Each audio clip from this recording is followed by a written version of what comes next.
Jackson sat with his friends in front of their apartment building, their long, tall apartment building, west side of Chicago. They had just come from school and were sitting and talking, and a window opened. All of them stopped, and they waited to hear. And through the window, through the bars that were across the window, Jackson heard his mom. Jackson, get up here. Jackson nodded to his friends and then went inside the door. He tapped the elevator button. It never worked. And then he ran up the 8 flights of stairs. He was used to those 8 flights of stairs. It wasn't any problem for him. He didn't even stop and worry about hard breathing or anything. But by the time he got to the top of the stairs, he wanted to act like it took him a long time to whatever his mom asked him. She would be a little bit more loving to him, a little bit more careful around him. So he got to the door and he knocked on the door to his home, and his mom unlocked the doors and he, oh, Mom, boy, stop that. You run them stairs all the time. Now, look, we don't have enough money. We got to wait till the food stamps come in. So I want you to take this television down to the pawn shop. But tell him that we're not there to give the television away. We just need a little money, and then we'll pay for it to get back. All right? He agreed. This had happened more than once in his lifetime, so he knew what to do. Picked up the television and again went down the stairs without any problems at all, and out the door past his friends who all nodded. They'd been there too. And he went on over, started to go over to the pawn shop. But just before he got to the pawn shop, a man came out from an alley and said, Jackson, you want to give me that television? I got something for you. Man, let me know. I got to go on to get this television pawn for my mama. No, boy, I got tickets for you.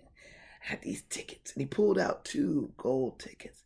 I got a ticket for you. 1 gold ticket. Got a ticket for you. This ticket, it's over to the Sears Tower. You know where that is? Yeah, I know. Oh, boy, that's where the rich folk is. You take this here ticket over there, and you get anything you want. If I get anything I want, why don't you go ahead and do it? I ain't got nothing in me to want to go on up there. Boy, this ticket give you anything you want, boy. Jackson thought for a moment. He was a streetwise kid.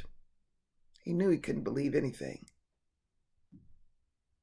Give me anything I want, huh? Yeah, boy. Anything you want. Give me some Jordans. Oh, yeah. And give you anything. Give my mama a new coat. Boy, anything you want.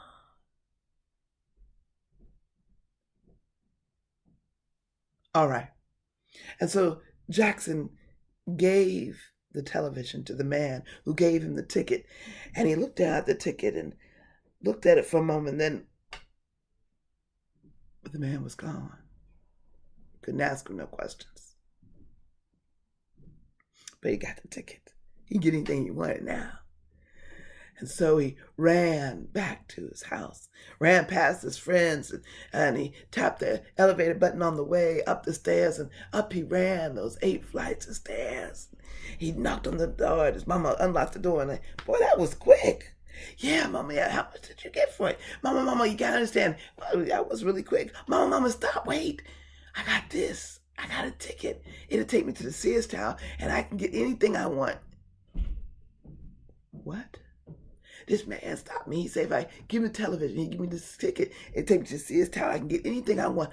Boy, you took our television, the only thing we got worth something, and you gave it away for a ticket. But Ma, boy, get out of here. Get out. I can't stand the sight of you right now. Get out. Get out.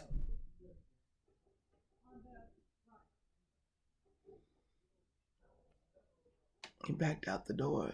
The locks went behind him. The door slammed and the locks went behind him. And he ran down the steps. He ran past his friends and he ran out of the projects they lived in. He just kept running. He kept running and running and running. His mom was so angry at him, and he was such a dummy. He kept running and running and running. And he ran and he ran and he ran and he ran and he had no idea where he was going until suddenly he began to stop and realized that his feet had taken him towards the Sears Tower. He slowed his pace a bit.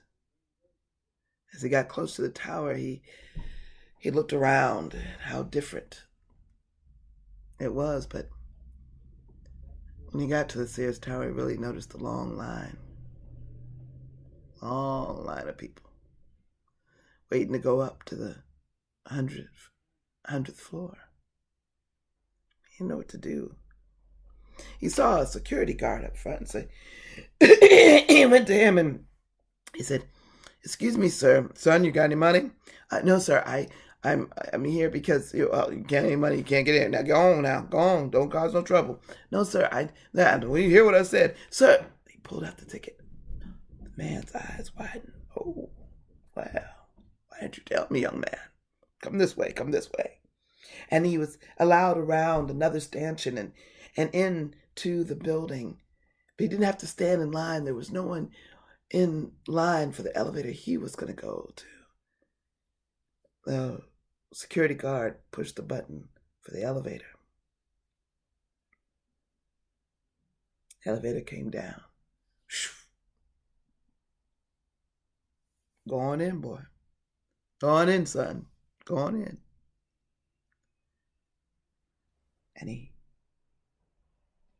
And Jackson went in the door. "I hope you get everything you ever needed, wanted." The security guard pressed the 101st button, pulled his hand out, and the doors went. The elevator started to climb, and Jackson thought this wasn't too bad.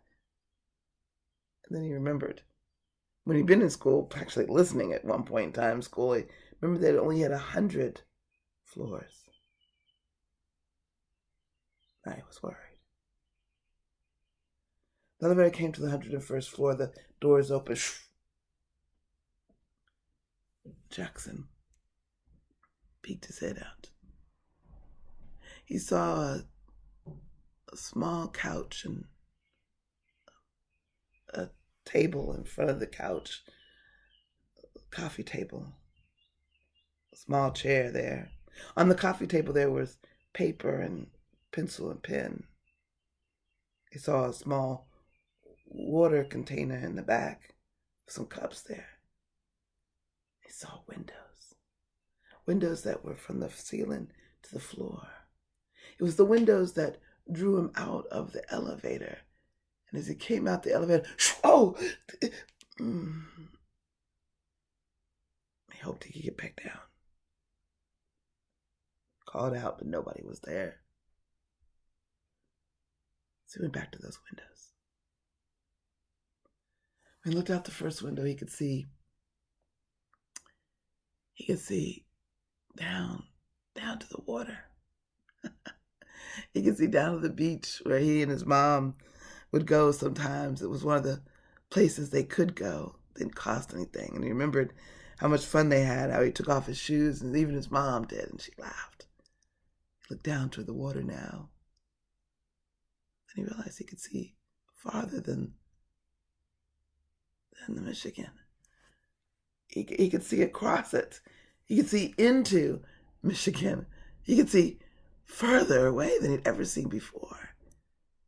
Saw signs that said, "Welcome to other states." He went to another window, and he looked down and he saw DePaul University.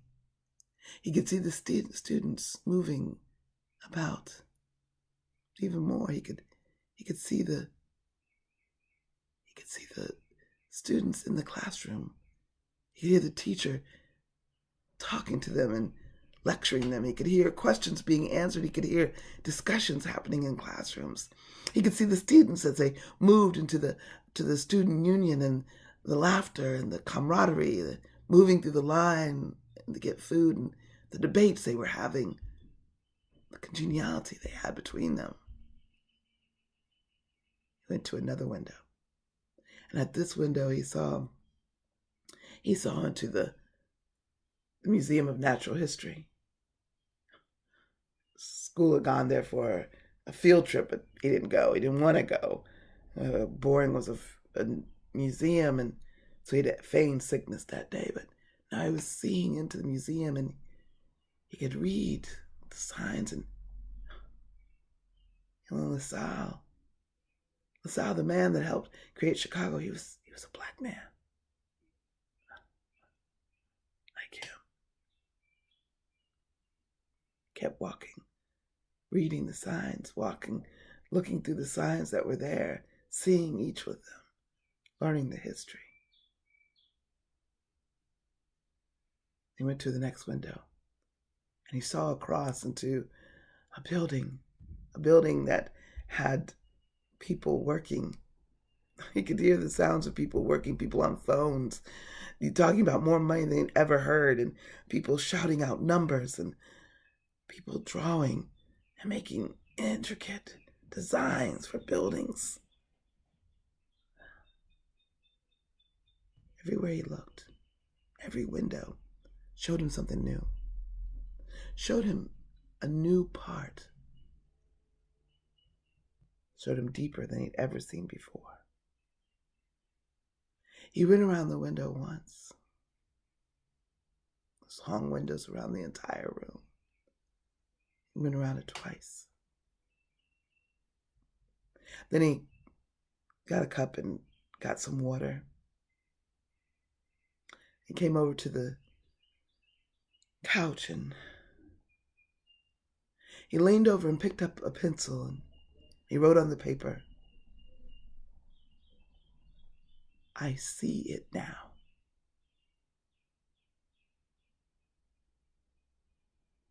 Put the pencil down.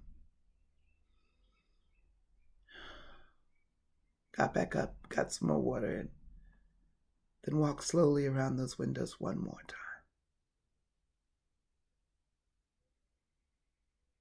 When he finished this last time, he went back to the elevator, and just him coming up, the elevator doors came open.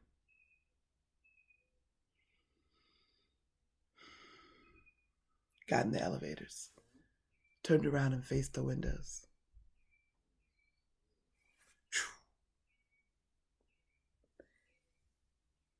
And the elevator went down.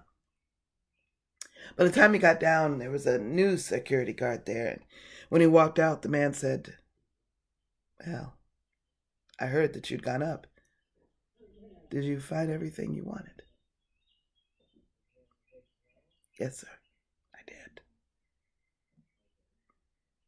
And he walked out of the Sears building, Jackson did, and he began his walk home, but he didn't walk fast. This time he walked around and looked around, everything. And he saw things for the first time. He saw the buildings here, even the homes didn't have bars on their windows, that there wasn't trash lying around in all the ground, that there weren't alleys without lights being around them. He saw how people moved with a swiftness, holding large briefcases and portfolios in their hands. He looked into the restaurants and saw there were people eating and dining, using more forks and knives than he'd ever seen. Saw people on the street, vendors selling their products. He walked along slowly. Slowly, the streets began to change. He noticed the dirt, the trash was the first thing to build up. And then the light bulbs being out in dark alleys. And the bars appearing on the windows of homes. and smaller apartments than the tall buildings he lived in.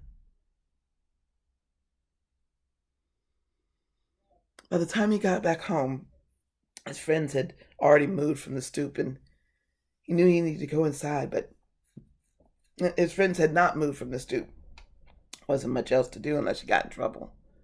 They asked him where he'd been, and he'd already had something working in his mind, so he said, "I'll be right back." Went inside, tapped that elevator button, knowing it wouldn't open. And it didn't.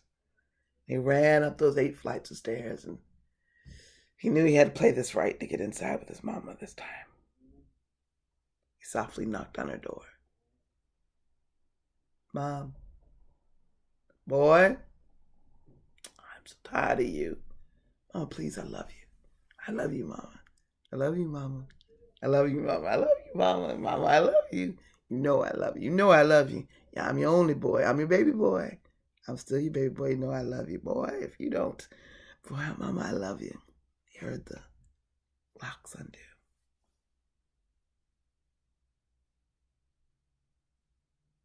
"You made me so angry, Jackson. I'm so sorry, Mom. I'm so sorry.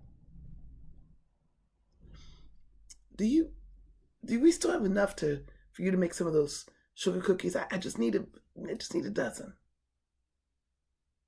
"I don't know why you want any sugar cookies. I don't know why I would even make them for you." "Please, Mom, please." All right. His mother made the sugar cookies that he loved so much. He got out 3-4 baggies. When they were finished and warming down, he took 3 cookies and put them in each of those baggies. "I'll be right back." He went out the door and ran down the steps. He had shoved the baggies, they had put the baggies behind his back, and when he came outside, his friend said, "Man, where have you been? What is going on?" "You know, my mom was upstairs baking some of the sugar cookies." "Oh, man, your mama's sugar cookies are to die for. You gotta give us some." He pulled out bags. $2 each? $2? What are you talking about? Come on, man, $2 each. His friends laughed, but they felt in their pockets and put together enough so they could buy all 4 bags. "Be right back." And up the stairs he ran again. Each floor, $1 in his pocket. He knocked on the door, and she hadn't locked it behind him, and he came in and he said, Look. Oh, boy. Oh, that'll give us a little something." "What'd you do?" "Sold them sugar cookies." "You want some more?" After that, things changed for Jackson. He knew he didn't really like school, but most of it's because he didn't understand a lot. So he went up to one of his teachers after school and after class and asked if he would help him a little bit. Teacher smiled and said, "Of course." And they met after school every day for a while. And then he started to look around at who was doing stuff and who was making things and who was owning the stores. And he went up to one of the storekeepers and he asked if he might do something around there, just sweep the floors or pack up things or just learn about the business. I was wary, but he finally said yes, and so he made a little money to help with the family. He even went and took one of his friends down to the Museum of Natural History, and they learned even more than he'd ever thought was possible. He began to change, working on his grades, thinking of what he could do in his life. It wasn't always easy. Don't misunderstand me. There was that time when it was so cold. The electricity had been turned off. And a man asked him if he told him he'd give him $50 if he just run a package over. And so he did. And when he ran the package over and got to where he supposed to be, knocked on the door, and the woman that came to the door, she was shaking and she smelled, and the house smelled. And he could see the child on the floor, laying in dirty clothes. She grabbed what he had and gave him the money, crumpled up, and closed the door. Promised himself he'd never do that again. And so it was hard sometimes. It was hard. But on graduation day 2 years later, Jackson crossed the stage. The first in his family to have finished high school and the first to go on to college. But on that day, when he crossed the stage and he moved his tassel from one side to the other, he said, "I see it